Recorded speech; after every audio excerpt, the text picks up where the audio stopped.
Welcome back to the Gentleman's Gazette. In today's video, we are at Lula Vintage in St. Paul. Yeah, we thought we mix it up and go to a real vintage store.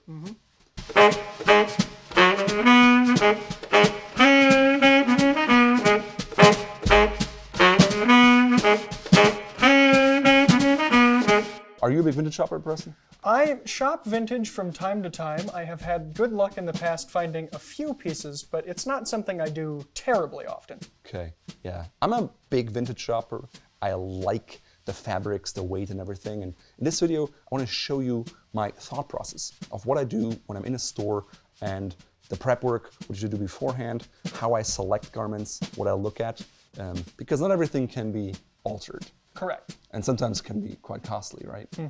But if you spent maybe just $30 on something, but then $200 in altering it, it's not so cost effective anymore after all. Right. And a lot of people buy vintage because they can find something unique, but also because it's less expensive. I probably only ever spent $100 max on a single piece, simply because I make sure that I don't need that many alterations to begin with. Makes sense. Yeah. So before I go to a vintage store, I usually prep in a couple ways. First of all, I make sure I'm wearing loafers, simply because I can quickly get in and out of the shoes and it's much faster. If you have boots, it's a big pain. Right, you don't want to spend time fiddling with laces. Exactly. Then I'll get a pair of pants that I can quickly take on and off, and I usually skip the belt, just because it's just one more thing to keep track of, and I don't want that. Right. What do you wear? You wear a shirt, or what do you wear usually when you go? Typically, yeah, just a shirt and trousers. I don't want to have to mess around with extra layers that I'm putting on, taking off, worrying about where I've set them down, that kind of a thing. So simple as it can be, that just saves you time. Exactly. I try to avoid sweaters, simply because it's just cumbersome to get them off. If it's cold, maybe a cardigan. It's easy to take off. And I always wear a tie because I like having the same look I will have when I wear something. Sure. And I have very long arms, so I always get a striped shirt, because on the cuff, it gives me a quick visual indicator if the sleeve can be lengthened enough or not, and if it's something I want to further investigate or just leave behind. Seems like a good idea to me. Yeah, I mean, you have a checked one, that works too. I think I like the stripe more because it's really bolder and more visual. Right. I've even sometimes seen people coming into a vintage store with like flip-flops. Not a good idea, right? Right, especially if you want to try on shoes, you should at least have some socks handy. Exactly. I also find it very important to know your measurements, especially some key measurements like your chest, your shoulder width, the length of the jacket in the back, and the waist measurement of your pants, and the inseam, right? Yep. That way you can make sure you can quickly identify something that fits. If you're on your own, especially, you don't have to go to a dressing room and try it on first. You can just be a little quicker and get stuff done faster. Right. I also bring a shoehorn usually a travel shoehorn, but I couldn't find it today. So I brought this one. Especially when I try on shoes, it's just easier to get in and out of shoes and speeds up the whole process. Usually I recommend travel shoehorn. Makes sense. Well, and while it's also useful to know those key measurements, it never hurts to bring a measuring tape along too, just so you can do a couple spot measurements if you need to here and there. It's also a good idea to come together, because when Preston is, for example, trying on some suits, I can bring some more to him, I can help him and support him, or the other way around. That way, it's a lot more fun to shop and it's a lot quicker. Right. Having that outside perspective is helpful too, because you're not going to be able, even with a mirror, to necessarily see every angle of a garment on yourself. So having another set of eyes never hurts. Exactly. And you always want to check yourself in the mirror. You want to try it on. You don't just want to measure. But oftentimes, to just have a single mirror, in an ideal world, you have like a three-way mirror, right? A tailor's mirror. Right. Why is it preferable?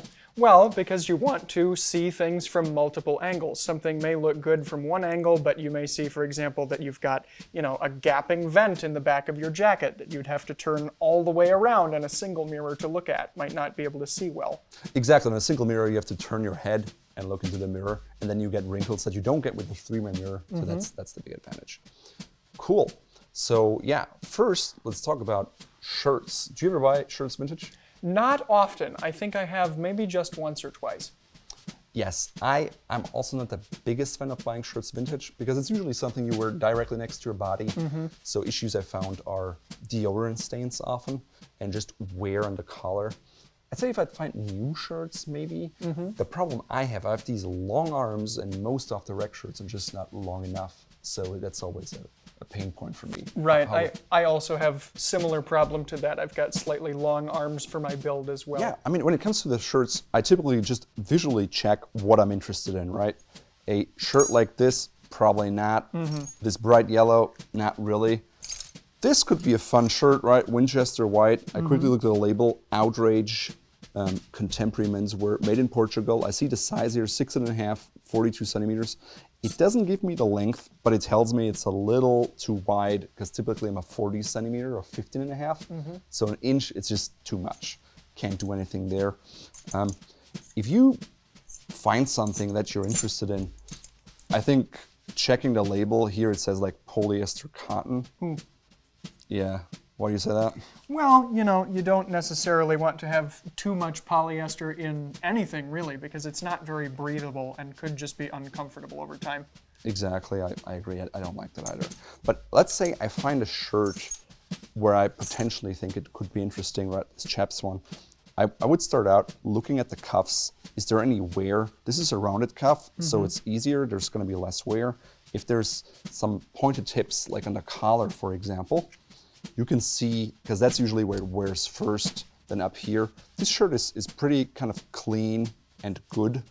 So I'd say, yeah, this is something you can definitely, you know, wear. There are no deodorant stains of any kind. This looks like it's pretty much unworn. So if it's the right size and you like the style, it's definitely a good option. And often, I mean, what do they usually cost? Range-wise, what would you say? Not too much. I mean, comparatively to some other more structured garments, shirts are usually a little bit less expensive. Yeah, and it depends, but in the store, I've seen anywhere from like, you know, $5 to $20 or so. It's pretty good. Once you shop a lot vintage and you know a lot of brands, it's pretty easy to figure out what's good quality, right? Right, I would say so. But if you don't know the brands, right, and something you can always look at are the buttons and the buttonholes. And sometimes I found like a Charvet shirt at a vintage store, right? Or Turnbull and Asser, which are expensive shirts. And you can usually identify them by looking at the buttons and the buttonholes. A good buttonhole is always cut first and then sewn with a high stitch density. Some shirts have like handmade buttonholes, which if you see that, you know it's a high quality shirt because you don't get it on a cheap shirt. Right. In terms of buttons, what do you look for when you go for a shirt? Well, mother of pearl is always something you want compared to just regular plastic. Yeah, so how do you know something is mother of pearl or plastic? Well, you can do the tooth test, actually. Bring it up, make contact with your teeth, and if it makes sort of a particular sound, how would you characterize it, really, the sound that it makes against your tooth? It's kind of like tinny or so. You have to try it, maybe with your iron sometimes, touch it, and then you kind of do it. You can alternatively also just tip your tongue on it and just see what's going on. It may be a little weird to be the guy licking the buttons at the store. Right. This is a plastic button for sure. Mother of pearl is cold. Plastic is more like warmer room temperature. Yeah. Then as the next step, what you can also do is you can look at how a button is sewn on. If it has a shank, it's more likely a higher quality shirt. If there's no shank, it's probably not that much quality. You can also look at the top. Most buttons are sewn on with an X or cross stitch. Some that cheaper shirts usually have like a parallel stitch.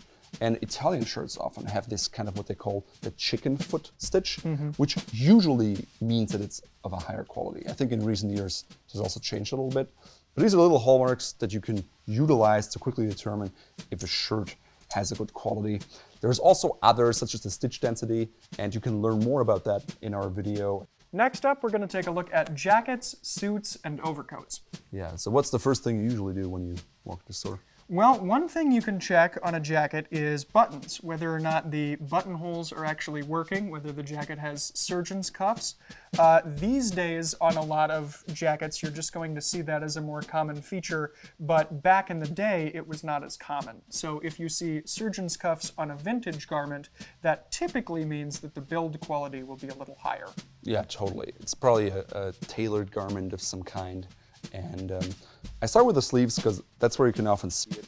Now in this store here are all vintage garments, and most of the jackets actually don't even have buttonholes. And that's a good thing in the sense that you can then shorten or lengthen the sleeve from the bottom, which is great for alterations, because with a surgeon cup, you have to actually have the alterations from the top of the shoulder, which is a lot more expensive, and it requires more skill on part of the alterations tailor.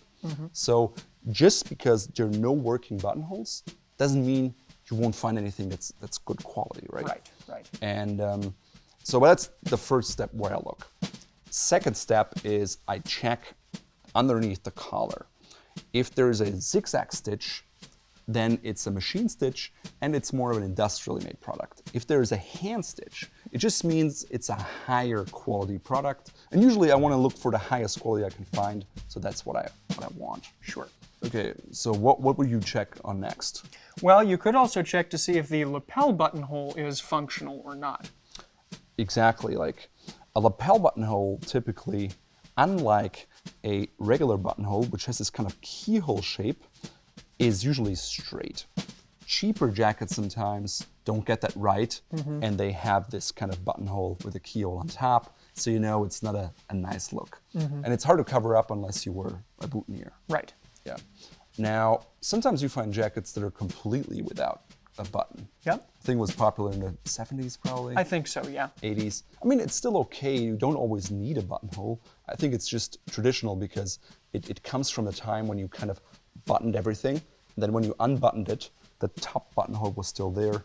And today in most jackets, it doesn't serve any function, but it's still there historically. Right. So if you look at cheaper buttonholes, they're usually sometimes just sewn in and not even cut. Right. So they lay flat.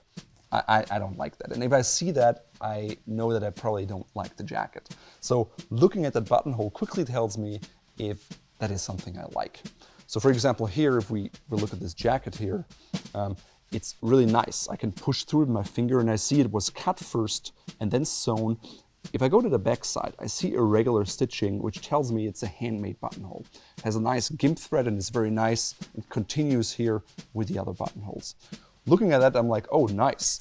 Then I'll look at the fabric and say, hey, this is great. Now I can look at the label and I see, oh, it's J Press, which is a nice Ivy League haberdasher, and I have cool stuff. So then I can just try it on, or I'll look at the size tag here.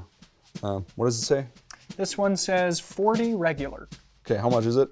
This is $35. I mean, yeah, this is a great tweed jacket, $35. Putting it on here. I mean, 40 regular, usually if it's properly marked, will not fit me. And sure enough, it's too tight. I mean, I like it's super soft, right? Moving, it's very comfortable. I wish it was a 42 regular. Right. Then I'd buy it in a heartbeat. Unfortunately, that way, gotta leave it behind. It's just overall too tight in the sleeves. It's too tight in the front, and it could maybe be fixed, but it's hard. Let's say you found a garment that you like the look of and it seems to fit. What's the next step? Well, if the fit is good, next you want to check for imperfections. Let's say tears or moth holes, big stains, loose threads, anything like that. Yeah, because you want to make sure that you don't have to invest too much money in maybe replacing the lining of a coat, right? Because that may cost more than the coat itself. So using this jacket here, if we kind of walk through it, we can see first of all on the inside of the collar where it meets the lapel here. There's a little imperfection here. It's kind of a hole. I mean, when you wear it, you know, put it on, see if it's even visible or not. But I would definitely like mend it or so that it doesn't just go further. You really like the jacket. I mean, the tweed is beautiful, right? Yes, absolutely. Here on the inside of this pocket, we can see some tearing. Oh yeah, it's just like worn out, right? So someone wore this a lot. That's how you get this. And oftentimes then I look at other things. For example, the sleeves, right? Are they worn? In this case, they're pretty good here. I had it where this was completely like disintegrated basically. And you can see here the sleeve lining too, right? This coloration from the dirt, it's worn through. I mean, something to keep in mind. I think here, if you look, right, there's a loose thread in the tweed. I'll try to kind of pull it back, but it's not doing that. So I'm like, nah, that's not something I really want. because I want more of a pristine garment. Because sometimes you can find garments that have hardly ever been worn. Right. And you can find others that are just worn out. Yeah. All right. Sometimes I'm in a store and I just find one thing, then I'll just try it on right there. Not with a shirt, but with a jacket or overcoat. What if you find a lot more stuff? Well, if you've got a really big pile, that's when, again, it comes in handy to have a helper. You'll probably want to go back to the changing area. You can try things on one at a time, get that outside perspective, and have your helper bring more things over, take more things away, just so you're not in a big pile of clothes. And that way you just get to try on a lot more and don't spend your time with walking back and forth, hanging things up. Cool. So yeah, dressing room, right? I mean, it's important to look at yourself and see what you got.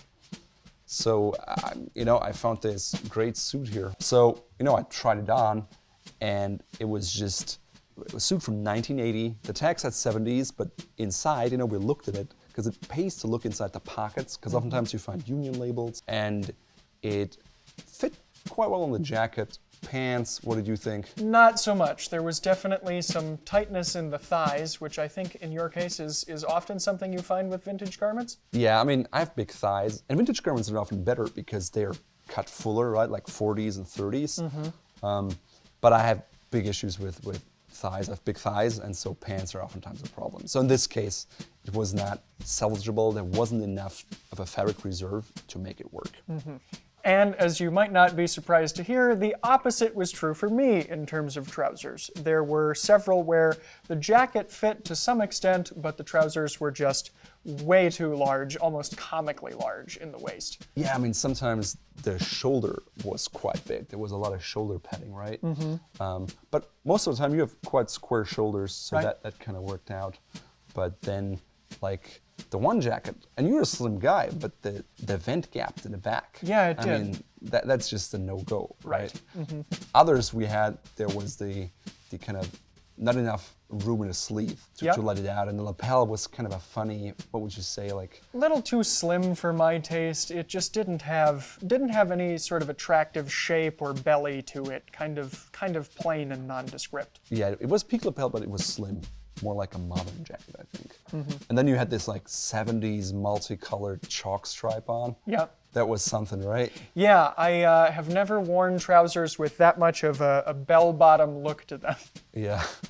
And also, I mean, you have the issue. What's your waist size? My waist size is a 30, which means I've got an 8-inch drop between my jacket and my waist size. Which is a lot. But I mean, you see when Preston tries on pants, it's just not something you can alter. You could think, oh yeah, I can take it in, but if it's too much, the proportions are off, right? It's just like, I don't know, when you buy a jacket and it's too long or too short, the buttoning point, the pants, everything is positioned in a way that it makes sense. If you change that balance, it's off. And it's just not worth spending all that money to get a look that is just weird. Right. So sometimes you can find great vintage ties or pocket squares, right? Such as these ones. Here, you have these kind of, what do you call these, diamonds? Yeah, Kind of in irregular angles, something you don't see that much these days. All right, look at these ones. Really oversized. The color's unusual with the white edge and stuff. It's just cool, right? Not something you typically find these days. Right. Maybe at Fort Belvedere. Perhaps. Probably one of my favorite vintage sections is the overcoat section because they're cut a little more roomy. The length is variable, and so it doesn't matter so much because the pockets and the buttoning points are always in the same spot. And vintage fabrics are just very different from today's, right? They're going to be heavier most of the time, which in overcoats is a good thing because it means you'll stay warmer. I also like double-breasted overcoats because it's a double layer of fabric rather than single-breasted. Right. And I like the patterns. They're just different. They're unique. They're just not your run-of-the-mill designs in black and charcoal and navy that you get from the mall. Right. This is a really cool vintage officer's coat. You can see has nice details with darts, has these gold brass buttons, which are really cool. It's a size 36, which is something that, could work for you. Yep. $65.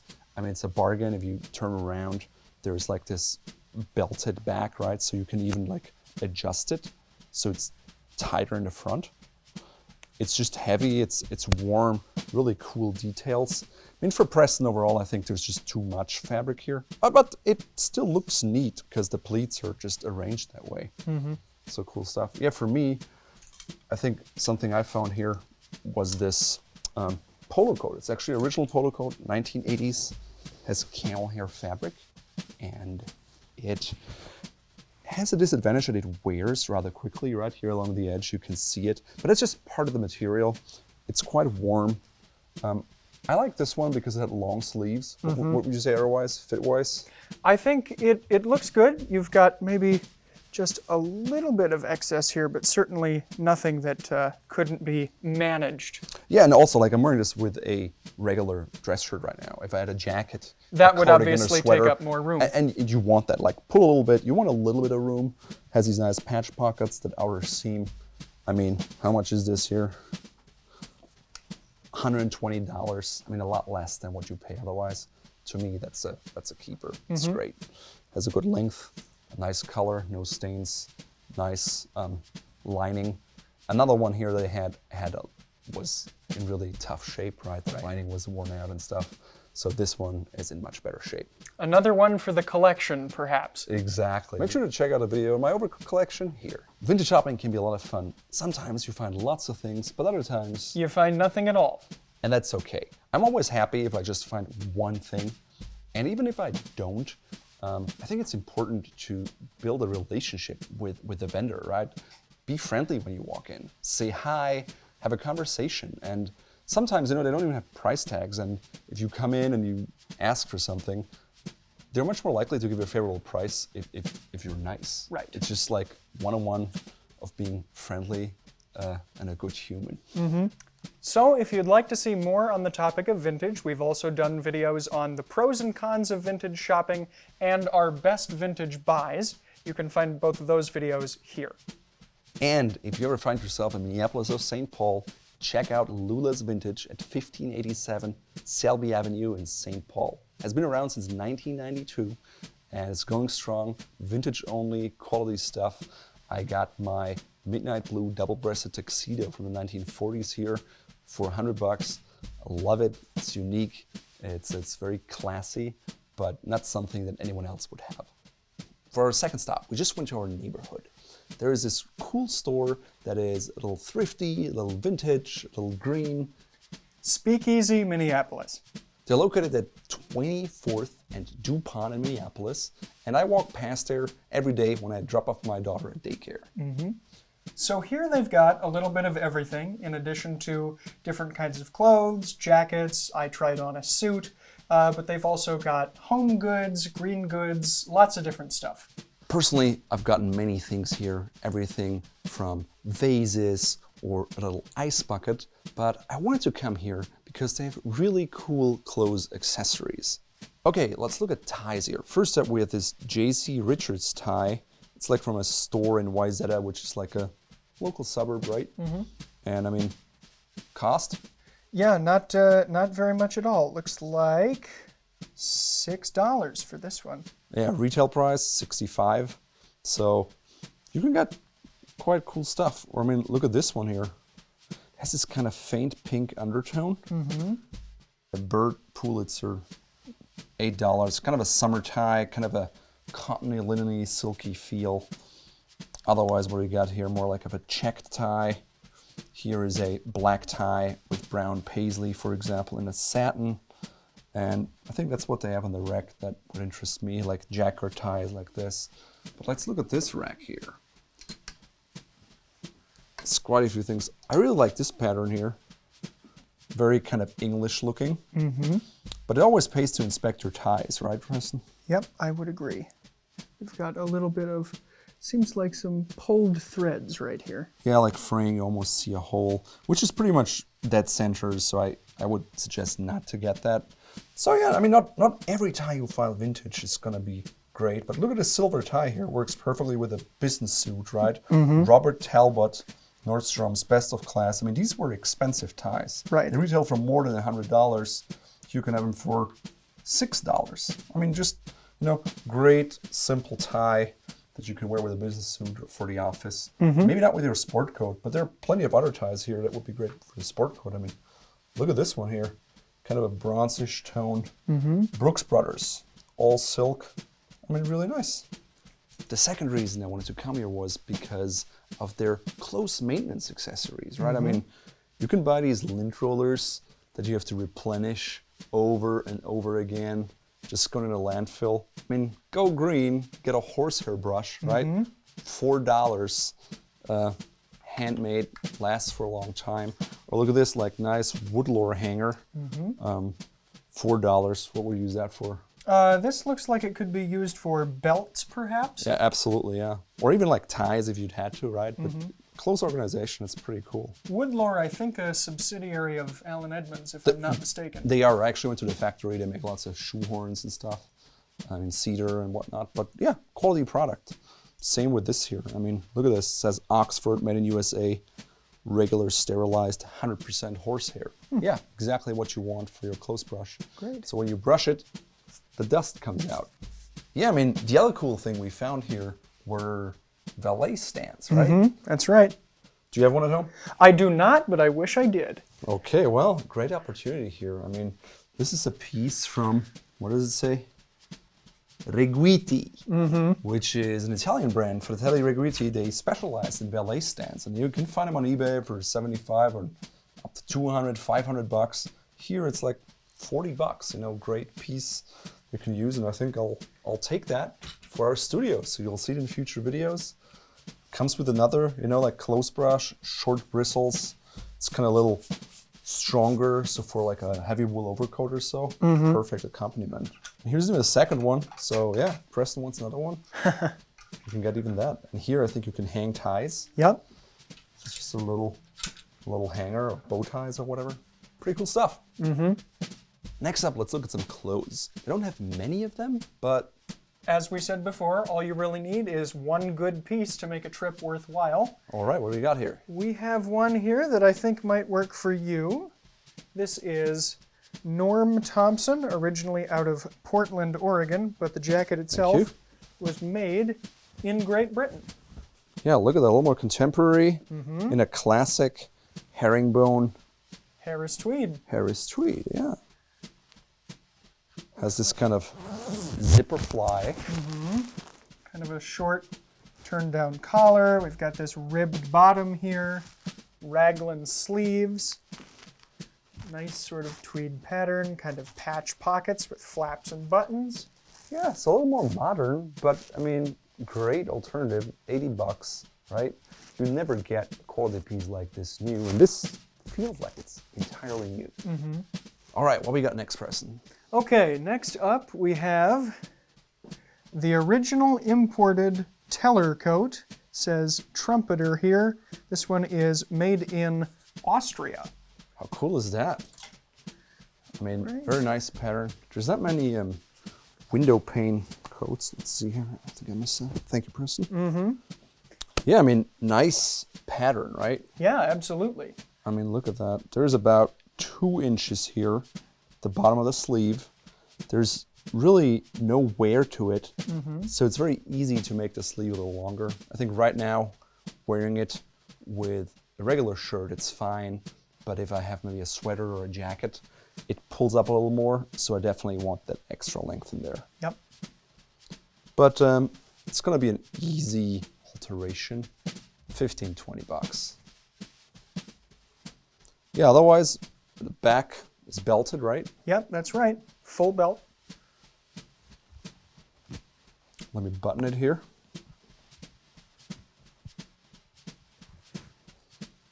Then yeah, I can just belt it, or I can tie it, probably just belt it like this. Yeah, this thing here, $60, right? I mean, it reminds me of an old apparel arts drawing where they also have this window pane overcoat. Yes, absolutely. You know, these angled pockets, very easy to warm your hands. I mean, raglan sleeves are cool. I mean, you can see there's little bumps up here right now. You see those? Yes, yep. That comes when you actually use a thin hanger, such as this one, for example. So what happens is it pushes up in the shoulder. Now, to get rid of this, you use a wider hanger, such as the ones from Butler Luxury, for example, and then you try to iron it out. I also like this little detail here. Has kind of like a storm flap, right? It's kind of from a trench coat, and you can either wear it buttoned, but the idea is that you actually take it and then button all the way up, and it looks like this. Probably good for an especially heavy snowfall. Beautiful overcoat, nice color depth, basically in like new condition, hardly worn. I'd call this piece mint. There's not much you could get wrong. $60 price tag, amazing value. Now, most vintage stores are very cluttered. Typical stuff for maximalists, I'd say. Speakeasy, on the other hand, is different. Yes, I think it's very well appointed. You can get around easily, and everything is very visible. It's all kind of got its own space and its own little display. And it's nicely grouped together, you know, they leave stuff behind in the back office. But look at these here, like salt and pepper shakers in marble. Set, $12, right? Little like, you know, candelabras, $14. Little kind of, what is this? Asian inspired. Could be sort of a drink muddler. Exactly. Set of 6, $10. Or here's a set of backgammon. Right, cool game, like $16, right? I mean, how cool is that? Your next gentleman evening, for example. Or maybe you need some decanters for your brandy, right? This is like $12. Look at this here, ice cooler, right? Quite like mid-century modern, $18. Here we got here. Got some lowball glasses as well. Yeah, for a little scotch, right? A little set. Or the other thing they do is they actually have stuff in their drawers. Pretty cool, right? That way it's not all cluttered on top, but you can explore yourself. I thought it was quite smart. Looks like we've got some napkin rings in there. Ability to serve different dishes over here. Yeah, and then they have bookends and all kinds of household things, which are not necessarily clothing related, but if you're into the gentleman lifestyle, chances are you'll find things that will work for you, that are unique and not just cookie cut run of the mill. Right.